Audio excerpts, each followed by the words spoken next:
Bismillahirrahmanirrahim. Assalamualaikum warahmatullahi wabarakatuh. Perkenalkan, nama saya Hana Nur Faiza Jufri dengan NIM F 2019-01118. Saya berasal dari kelas C3 Farmasi Universitas Mandala Walia Kendari. Jadi pada video kali ini saya akan membawakan materi mengenai kanker, di mana yang akan saya bawakan itu terkait definisi dari kanker secara umum, terus penyebab dari kanker, terus ada dari jenis-jenis kanker, terus kita masuk ke salah satu jenis kanker yaitu kanker payudara, meliputi definisi dari kanker payudara, terus ada golongan obat dan mekanisme kerja dari obat anti kanker dari kanker payudara, dan yang terakhir itu terkait penanganan dari obat kanker payudara ini. Mungkin itu saja yang intro kali ini. Selanjutnya kita masuk ke topik yang akan saya bahas mengenai kanker dan kanker payudara.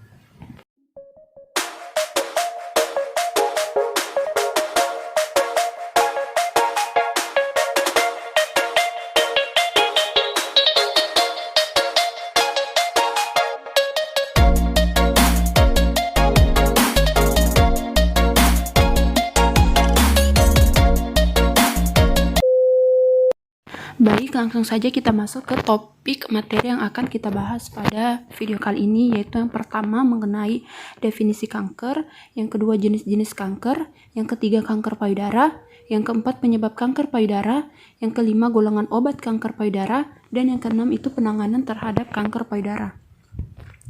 Selanjutnya kita masuk ke definisi kanker.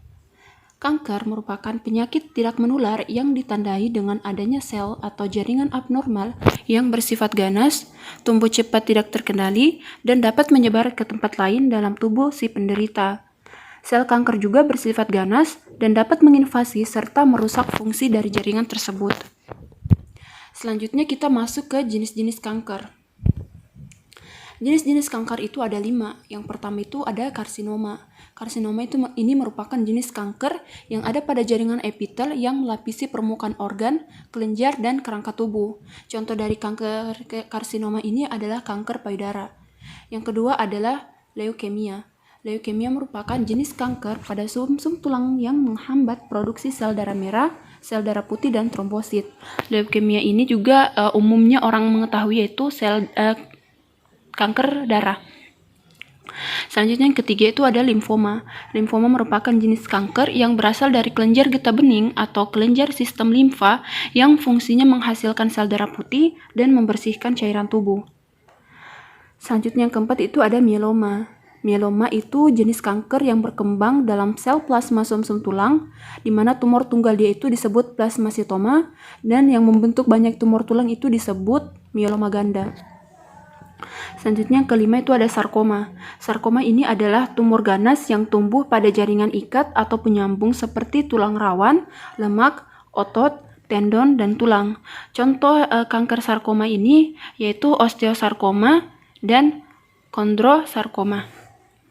Selanjutnya kita masuk ke kanker payudara. Di sini dari kelima jenis kanker tersebut yang akan saya ambil atau yang ingin saya bahas yaitu mengenai kanker payudara, yaitu pada jenis kanker karsinoma. Kanker payudara menurut Artanti 2011 adalah penyakit neoplasma yang bersifat ganas, di mana sel payudara itu mengalami proliferasi, diferensiasi abnormal, dan tumbuh secara otonom yang menyebabkan infiltrasi ke jaringan sekitar, diambil merusak, serta menyebar ke bagian tubuh yang lain. Adapun apa sih penyebab dari kanker payudara? Perlu diketahui, penyebab kanker payudara itu menurut Victoria Harmer 2011 itu ada 10. Dari 1 sampai 8 itu berdasarkan resiko pasti, dan 9 sampai 10 itu berdasarkan resiko potensial. Sebelumnya saya akan menjelaskan terlebih dahulu terkait penyebab kanker payudara berdasarkan resiko pasti. Yang pertama itu ada gender. Kenapa gender menjadi penyebab kanker payudara? Karena seperti yang diteliti sebelumnya, kebanyakan penderita kanker payudara itu adalah perempuan, di mana laki-laki juga di mana dengan seiring bertambahnya usia, perempuan itu lebih banyak terkena kanker payudara, meskipun laki-laki juga ada yang menderita kanker payudara, tetapi hal itu jarang terjadi. Selanjutnya yang kedua itu berdasarkan age atau umur, dimana kenapa disebutkan umur itu menjadi penyebab dari kanker payudara, karena kanker payudara yang dialami atau diderita oleh wanita itu kebanyakan di atas usia 35 tahun atau 50 tahun, di mana pada usia itu wanita sangat rentan mengalami resiko kanker payudara, sehingga berdasarkan penelitian atau berdasarkan dari data pasien kanker payudara itu sangat jarang ditemukan kanker payudara yang dialami oleh wanita di bawah usia 35 tahun. Selanjutnya yang ketiga itu dari riwayat keluarga yang kuat, di mana riwayat keluarga memiliki riwayat keluarga yang kuat dengan kanker payudara itu mempunyai resiko peningkatan atau pengembangan kanker payudara, di mana jika dalam keluarganya itu sebelumnya ada yang menderita kanker payudara, maka tidak menutup kemungkinan keturunannya atau bagian dari keluarganya juga itu bisa terkena kanker payudara. Tapi berdasarkan juga penelitian yang dilakukan oleh Research United Kingdom, riwayat keluarga juga itu tidak terlalu berpengaruh atau tidak terlalu beresiko dalam pengembangan kanker payudara, karena tidak semua keluarga itu dapat menurunkan penyakit tersebut kepada keluarganya. Selanjutnya yang keempat itu ada paparan dari hormon, di mana pada jumlah siklus menstruasi yang dialami seorang wanita merupakan penentu kuat resiko kanker payudara, di mana seorang wanita yang mengalami menarche dini dan menopause terlambat itu mengalami resiko peningkatan berkembangnya kanker payudara. Telah terbukti bahwa wanita yang menjalani bilateral ooprektomi di bawah usia 50 tahun itu memiliki 50% pengurangan kanker payudara hingga 9 tahun pasca operasi. Seorang wanita juga yang melahirkan bayi pertamanya setelah usia tersebut 35 tahun atau nulipara juga membawa risiko lebih tinggi terkena kanker payudara.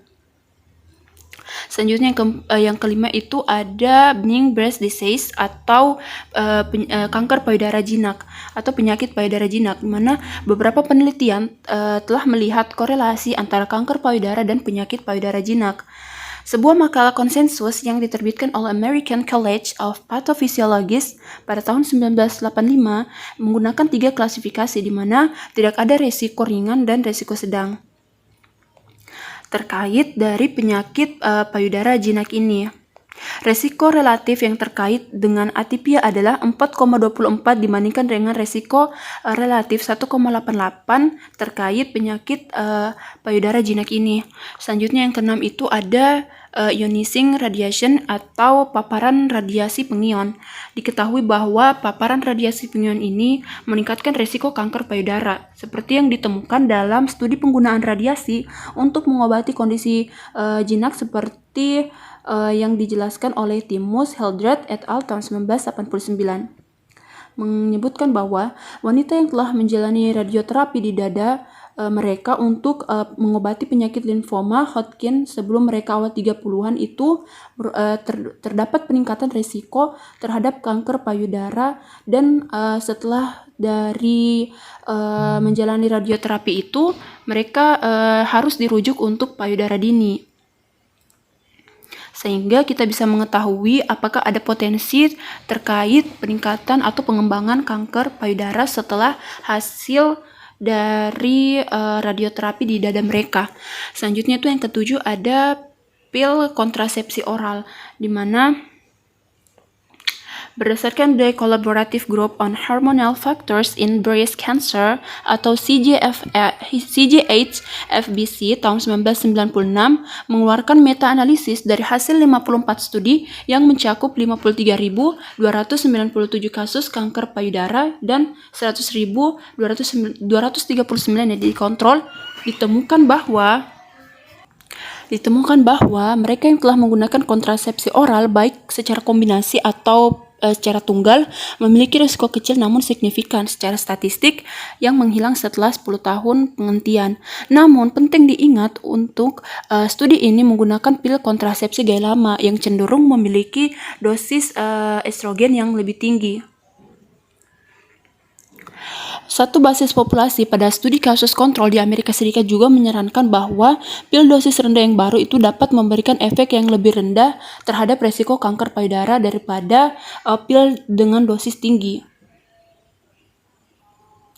Penting juga diingat bahwa kanker payudara itu jarang terjadi pada wanita muda. Jadi ini hanya menyebabkan beberapa kasus tambahan per tahunnya.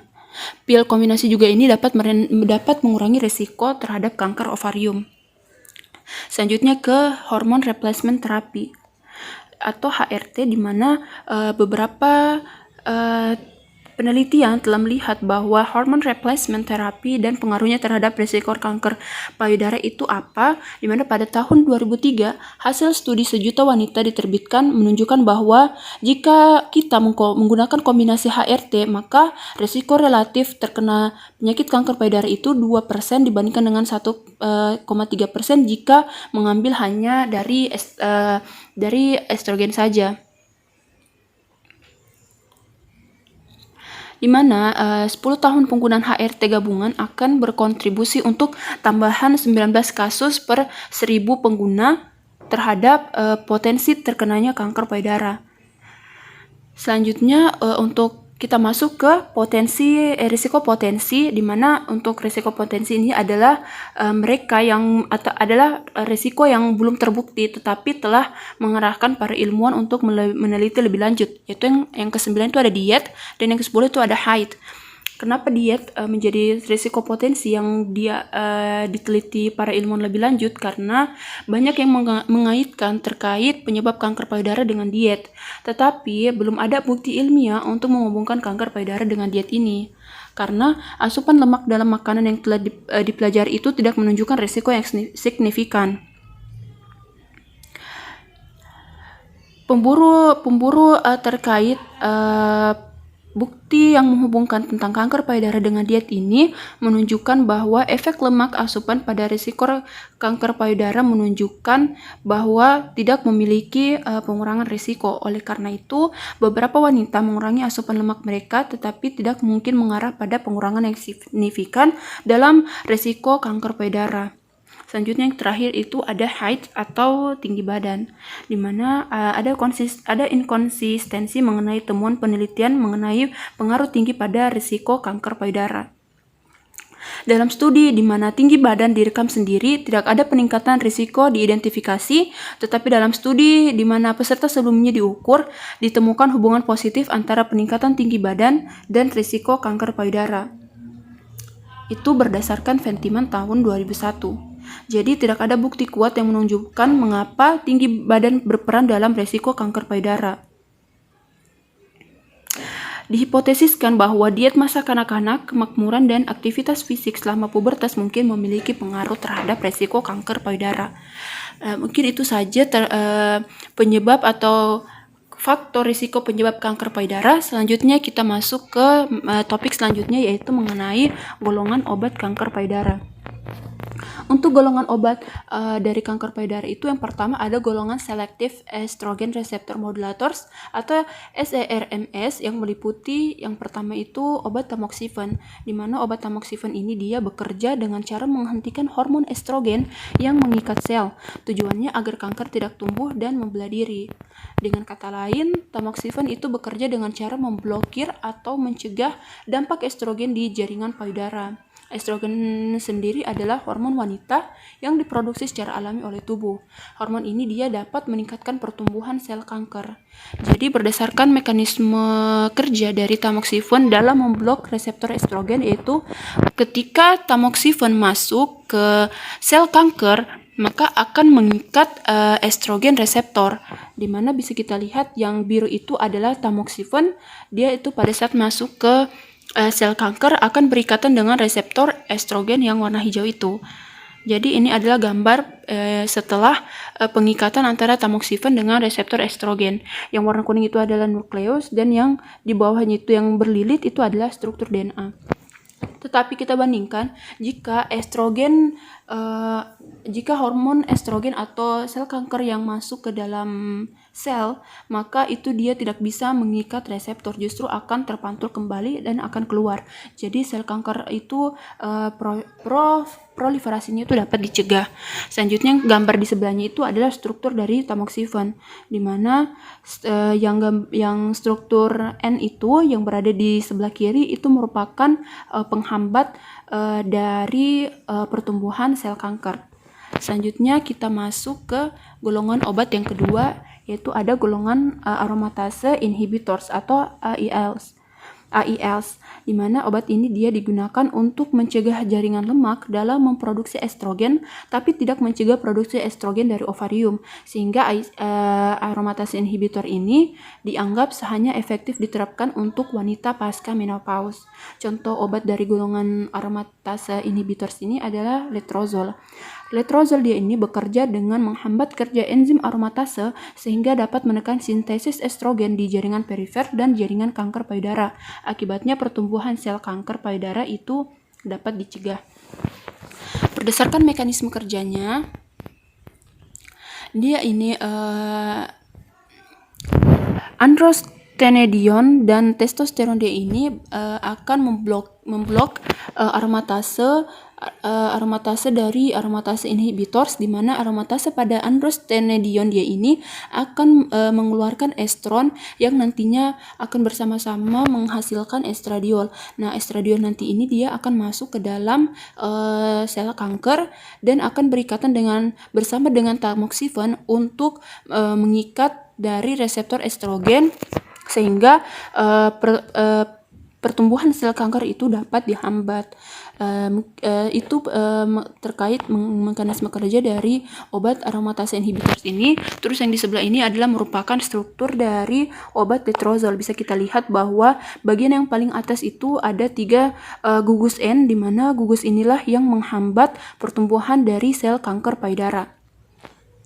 Nah, setelah kita dari golongan obat dan mekanisme kerja aromatase inhibitor, selanjutnya kita masuk ke topik materi selanjutnya, yaitu mengenai penanganan terhadap penyakit kanker payudara. Perlu diketahui bagaimana sih penanganan terhadap penyakit kanker payudara itu. Adapun penanganannya itu yang pertama untuk pencegahan kemoterapi, yang dilakukan itu pertama membatasi atau menghentikan konsumsi alkohol karena sangat berdampak bagi si penderita. Yang kedua itu adalah healthy weights atau menjaga berat badan tetap dalam berat ideal atau sehat. Terus yang ketiga itu ada exercise atau latihan atau olahraga kecil. Yang keempat itu breastfeed atau rutin menyusui. Yang kelima itu ada good diet atau melakukan diet sehat dan baik. Dan yang ke-6 itu ada no smoking atau tidak merokok selama proses kemoterapi. Selanjutnya, materi selanjutnya itu terkait perawatan pasien. Bagaimana pasien dalam merawat dirinya terkait penanganan kanker payudara ini. Yang pertama itu positif fokus, atau pasien lebih berpusat pada positif fokus untuk penyembuhan atau pengenangan dari penyakit ini. Yang kedua itu ada exercise, di mana melakukan beberapa latihan atau gerakan kecil untuk menjaga agar penyakit lebih dapat dihambat pertumbuhannya, dan olahraga teratur juga bisa dilakukan. Selanjutnya yang ketiga itu ada rest and sleep atau istirahat dan tidur yang cukup juga bisa dilakukan oleh pasien guna menghindari stres. Selanjutnya yang keempat itu ada group support, di mana dukungan atau support dari keluarga itu sangat membantu pasien dalam mengatasi penyakitnya atau menangani penyakitnya, atau lebih bersemangat lagi dalam melakukan keinginan untuk bisa ke arah yang lebih baik atau sembuh. Selanjutnya dari riwayat pengobatan. Jadi Untuk mengetahui apakah seseorang itu menderita kanker payudara itu, yang pertama itu perlu dulu dilakukan diagnosis. Diagnosis ini terkait penentuan kondisi yang dialami pasien untuk terkait pengambilan pengobatan. Pengobatan apa yang akan dilakukan pada tahap selanjutnya. Selanjutnya yang kedua itu ada nursing atau dilakukan perawatan pada pasien setelah setelah keluar hasil putusan dari diagnosis. Selanjutnya yang ketiga itu ada kemo. Kemoterapi ini dilakukan kepada pasien untuk menghentikan atau menghambat pertumbuhan dari sel kanker payudara ini. Terus yang keempat itu ada fighting, di mana ini merupakan upaya yang dilakukan untuk melawan pertumbuhan kanker dengan kemo atau maupun support dari keluarga. Selanjutnya perlu kita ketahui bahwa rata-rata atau kebanyakan usia pada wanita yang mengalami kanker payudara itu di atas 40 tahun atau 50 tahun, sehingga jarang ditemukan wanita yang mengalami kanker payudara itu di bawah usia 40 tahun. Dan presentasi dari rata-rata kebanyakan penderita kanker payudara itu 2,6%. Selanjutnya untuk faktor resiko itu kebanyakan 67% itu dikarenakan dari peningkatan umur dan 25%-nya itu dari riwayat keluarga. Jadi bagi kalian para wanita yang telah atau sekarang telah menderita kanker payudara, tetap kuat dan berjuang terus, karena seperti yang kita tahu, wanita itu sebenarnya bukan makhluk lemah. Jadi perlu terus memotivasi diri dan semangat untuk bisa sembuh. Mungkin itu saja yang bisa saya jelaskan terkait kanker payudara. Kurang dan lebihnya mohon dimaafkan. Wabillahi taufiq wal hidayah. Wassalamualaikum warahmatullahi wabarakatuh.